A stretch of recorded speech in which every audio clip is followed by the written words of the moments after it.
إيرو كونفرانسا مع مستوى كونفرانسا جوها شيء ببو مجلس سوي هات هالبجارتن وجوهارتن تدها نتشكلن مجلس خشيل وقت نكون حاضر بون الباما براستي يعني بتشتكي مهمة خاصة يعني سازية مع مستوى نف هر جواك كده كي جواك بقى في سازية يعني مع مستوى تشتكي بيروزو وأركي يعني جيران جي سر ملي جواك كوشاوا مثلا خوش همو مشكلة وهمو عريشة وعندور بكن وخبيش بيخن سربي أساسي يعني ام بيجين مثلا وكا آلية قركرني وان تشتي مثلا قركرنا و سبيدا مثلا آلية اي وكا برحاتي يعني راس آلية سلاحي وان قالك فرمان مديتن لما ايرو ام كارن بيجين آلية مثلا شاندي دا آلية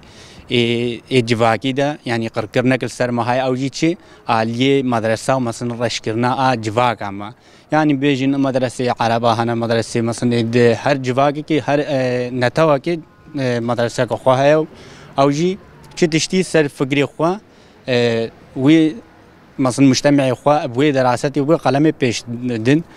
يعني امجي يعني بريفي تشتي ساكنينا يعني انها قال لك بلان سر مهاتينا تشكلن او جي خاصه على دراستي فكا مثلا عمل على دولتي ده شما يعني انها من نيف جواك خود قرن بيجن شما شهاده نينا يعني يفتشتكي وها سر ما مشان دينا شما شهاده ونينا امناينا مدرسه دول لما ام بيجنا ملتي خو هر انسان اكر بيج بكفا وبابا بيشن جواك خو بلا بري هموي چاند اخو ديروك اخو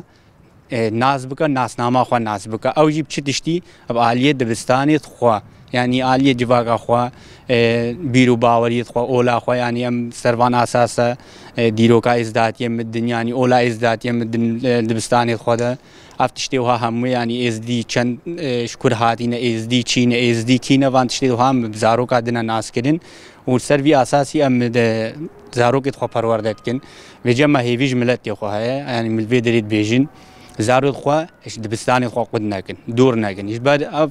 يعني هر انسان کی سر چاند خو سر باوریا خو پیش کتنه دینا يعني از يعني شما امریکا یا زمانی با قبول ناکنیش برچه اول سروی زمانی خو پیش کتنه امریکا نه هاتیه يعني زمان عربي پیش نکاتیه عرب نچونه زمان امریکا پیش نکاتینه هر یکی چاند خو دیروکا خو زمانی خو پیش کاتیه از بیجم مثلا ملت مبلا يعني راسه بلكي انها درفت مت من بلكي منغشتينه وي استيكو پیش کتنه دوسان مزن لما بلكي اف يعني امد بينا بمدرسة العراق يعني كردستاني يعني بسدي السلام معينه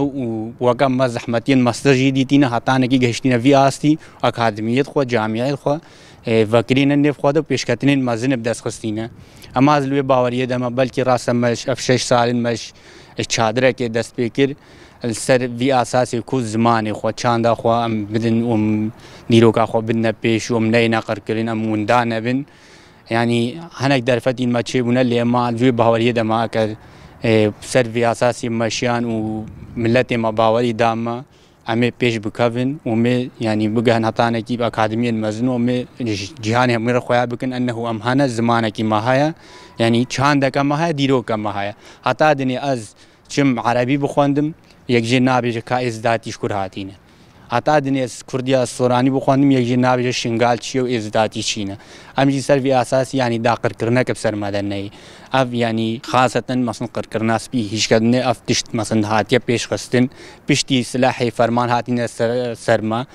راس بزورداري شغي ما نهاتنم بزاف نكرن ام تنن نكرن لما ايرو قركرنا سبي او جيب عليه مدارسها ومثلا عالية حتى ملابس حتى بان تشتي وها يعني افتشت بسر مادتها مشاندن قركرنا سبيد بيجنيتي